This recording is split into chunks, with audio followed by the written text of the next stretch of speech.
Hello. Welcome back. We have some news today. It's Maxim Kuzminov. Last week, February 13th, was found shot dead in Villajoyosa, Spain. 5 bullets. You may ask, who is Kuzminov? Well, he was the 28-year-old Russian helicopter pilot who defected August 9th, 2023 to Ukraine. I'm first going to read the article as it appeared in the Kyiv Post yesterday. Russian defector, helicopter pilot shot dead in Spain. 28-year-old Captain Maxim Kuzminov seized control of Russian armored combat Mi-8 helicopter and brought it safely to an airbase in the Kharkiv region in August of 2023.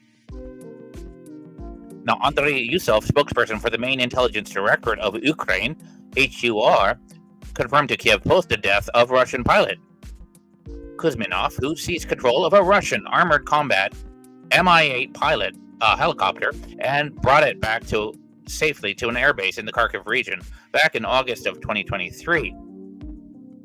Quote, "We can confirm the fact of death," Yusov told the Kyiv Post, providing no additional details. According to Russian media, Maxim Kuzminov was shot dead with at least 5 bullets in his body. He was found in an underground parking lot in the municipality of Villajoyosa in the province of Alicante, Spain. Last August, Ukrainian intelligence conducted a successful operation, quote, Titmouse, that is Sinisa in Russian, or Sinichka in Ukrainian. The Russian pilot, Maxim Kuzminov, voluntarily brought an Mi-8 helicopter from Russia to the Kharkiv region into the hands of awaiting Ukrainian military intelligence. Now, the Mi-8 is a utility or transport helicopter. It came out in 1968. It is a medium-sized twin-turbine helicopter. Nothing really special. Let me continue. According to HUR, the operation not only involved capturing the Mi-8 helicopter, but also acquiring valuable documentation and secret technical equipment. The pilot said his motive was opposition to the Russian invasion of Ukraine, saying he didn't want to be a part of it. In return for conducting this special operation, he was offered security guarantees, new documents, and monetary compensation. "The truth is right here. There are no fascists or Nazis here," he said. "And I'm very sorry for what is happening now. The killings, the tears, the blood. People are just killing each other, and that's it.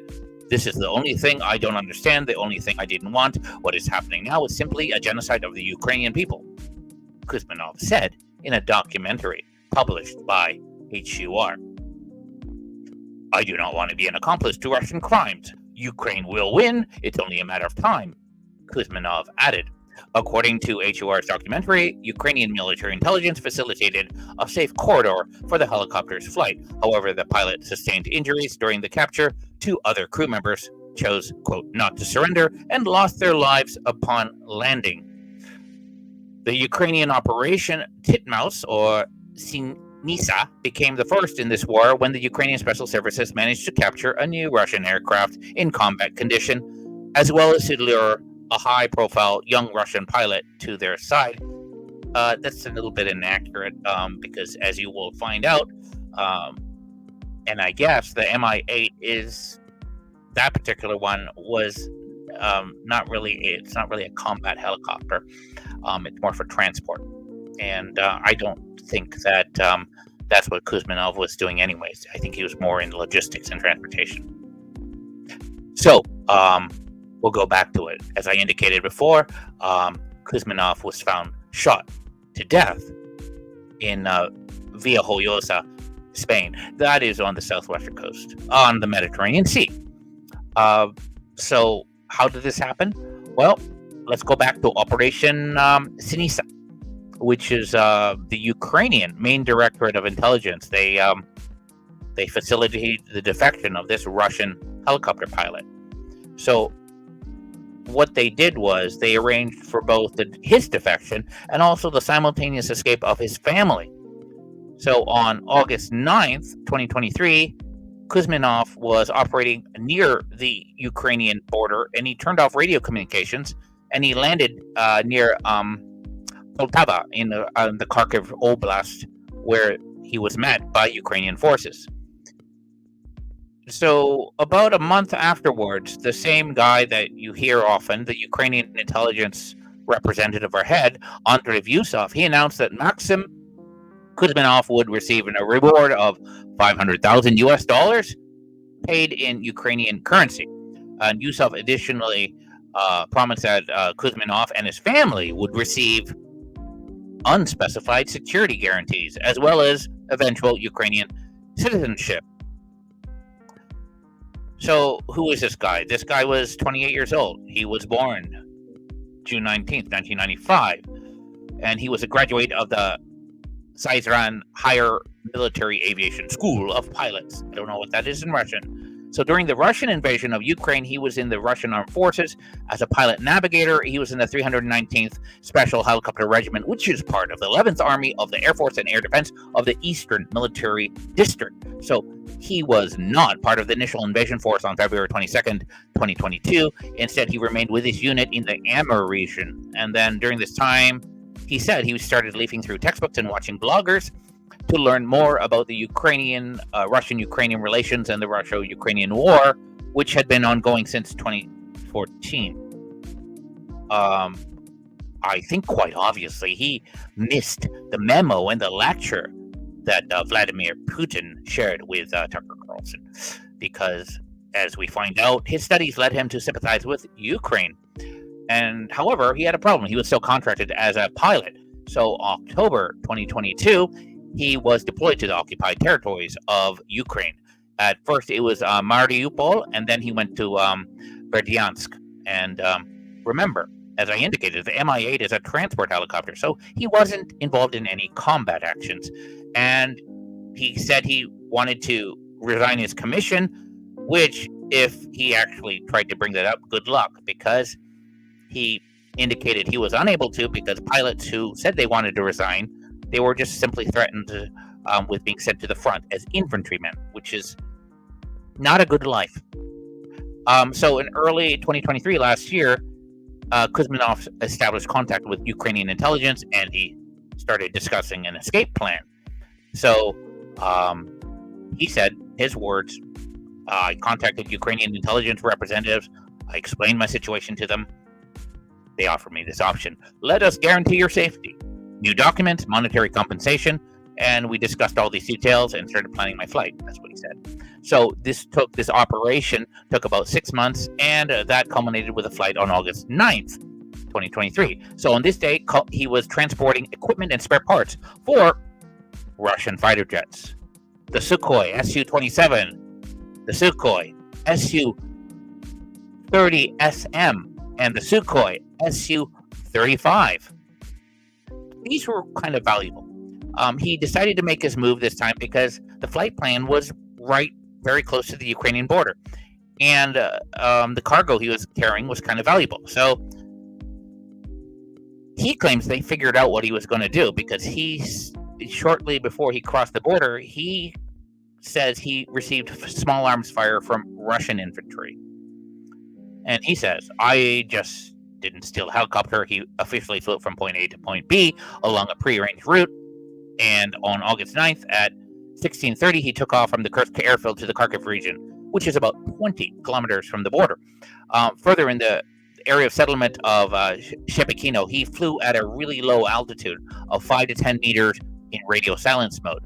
So when crossing the border now, he says he got shot before. I don't know. The story's not straight. Anyways, when crossing the border, they started firing at me. I can't say for sure who led it, but I assume it was a Russian side. I was wounded in the leg by small arms fire. Then I flew about 20 kilometers away and landed at the indicated location. This is where it's kind of where I'm not sure about how truthful the accounts are. Accompanying Kuzminov were an onboard technician and navigator who are not aware of his plan to defect. Now, the Mi-8 usually has a crew of 3 people. That would be the pilot, a co-pilot, and a flight engineer. So we find out here there was no specified co-pilot, but there was a flight engineer, and a navigator. Anyways, Kuzminov later explained that although the crew began to get nervous and behave aggressively, they could not stop him since Kuzminov said he was the only one who knew how to fly and land a helicopter. So he was unable to convince them to surrender. After they landed in the Ukrainian-held territory, both of the other crew members tried to escape, but they said they were spotted and killed by Ukrainian soldiers. Look, probably the Ukrainians killed him, or maybe he killed him. Who knows? Ukrainian intelligence representative Andriy Yusov said, in addition to the helicopter, which was made in 2016, and the cargo of fighter jet parts, the Ukrainian armed forces received, quote, invaluable information about Russian aviation, which could be used to enhance Ukrainian air defense systems. Not really sure about that. Anyways, 2 weeks after the incident, on August 23rd, the Russian Ministry of Defense, their Telegram channel, Fighter Bomber, they initially reported that a pilot had, quote, gotten lost and landed in Ukrainian territory for unknown reasons. Then several hours later, the head of the main intelligence directorate, I think this was the Ukrainian main intelligence director, Kyrilo Budanov, he confirmed that the pilot had defected to the Ukraine. So the Ukrainian main intelligence director, they had a documentary propaganda called Down Russian Pilots, and they had more details of the operation, including the identity of the pilot, Maxim. So the film compared the operation with Operation Diamond or Penicillin, which was an operation it was carried out by the Israeli Mossad in 1966, and where they convinced an Iraqi pilot to steal a MiG-21, which was then the most modern aircraft in the Soviet arsenal. Actually, I think a more fitting comparison would be the September 6, 1976 defection of Viktor Belenko when he landed. He flew his MiG-25P. They call Foxbat, or they call Volksbit in Russian. He flew it with about 30 seconds left of fuel to spare, he landed it at Hakodate Airport in Japan. Yeah, and he not only did he almost crash because he ran out of fuel, 30 seconds of fuel, not 30 minutes. He almost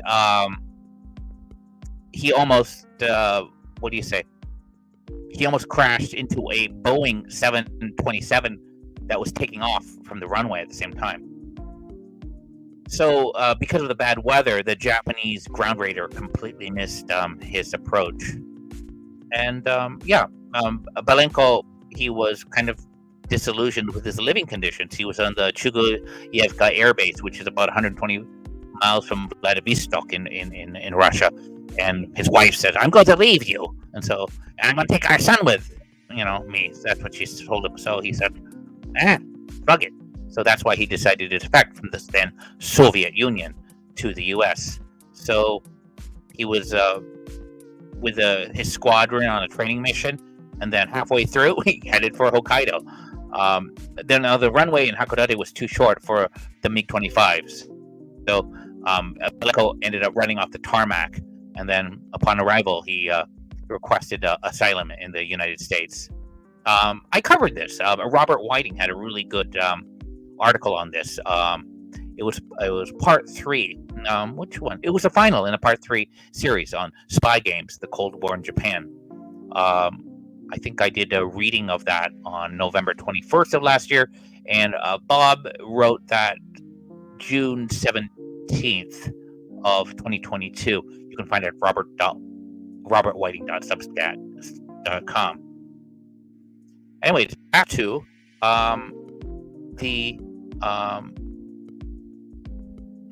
the Operation Titmouse. So at the time, you have the head of the Russian intelligence, Ukrainian intelligence, Kyrilo Budanov. He said, "The operation represents the first successful one in the entire history of Ukraine." Okay, I don't know.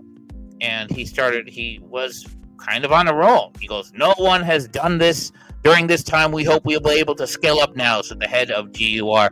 We were able to find the right approach to the pilot, move his entire family out of Russia unnoticed, and finally create conditions where he was able to move the aircraft with the crew without them knowing what was going on. After they realized where they landed, they tried to run away. Unfortunately, they were killed. It would be better if we could capture them alive, but it is what it is. This is why I think it's unclear, and it's a little bit dodgy sounding on what ended up with the two other crew members. In any event, this probably wasn't a success, because I can tell you right away, for a traitor like that, I don't think in this case it's FSB. It would be the GRU. These are weird acronyms, but it used to be called Main Intelligence Directorate of Russia, but now it's kind of like the Main Directorate of General Staff of the Armed Forces of the Russian Federation. So it controls all Russian military intelligence, and it also has its own Spetsnaz special forces units. So like with FSB, former KGB, and SVR and FSO, they all report to President of Russia. But GRU, they report to the Russian military command, which is Shoigu, the Ministry of Defense, and also the Chief of General Staff. They have a pretty big budget and a lot of resources behind them. So they would be the ones who would be tracking down our boy there, Kuzminov, and finding his family. And it must have been pretty easy. I mean, if he was taking it easy in a resort town. And the paper didn't say anything, but I think they just went after him. 5 shots, and they were gone. They didn't go after his mother or his family. So maybe that's a small consolation. But definitely. So this was done 1 week from today, which is 1 day before Valentine's Day, which was February 13th. Anyways, that was in the news. It's not really being discussed, but I kind of found it interesting. Anyways, yeah, sorry for being a little bit snarky and cruel. And as for Maxim, yeah, rest in peace. But I would also think that, people are thinking they're going to get a deal. They're going to get something like some security provisions and able to live their life in hiding. Probably you better read the small print and arrange for your own protection. But I think it was not even a year that they found this guy, and he paid with his life. That's it. Have a good day. I will try to put a link for the article in the Kyiv Post, and also the link to the Viktor Belenko incident, which was with the MiG-25P Foxbat. Yeah. Have a good day.